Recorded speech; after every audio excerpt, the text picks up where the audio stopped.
praegu on viimane hetk midagi teha.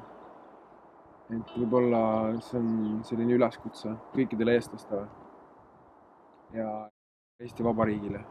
Et vaataks nagu Norra poole, kus 2 aastat tagasi võeti vastu seadus, et lageraie on keelatud. Et ma ei saa aru, miks Eesti võiks teha sama.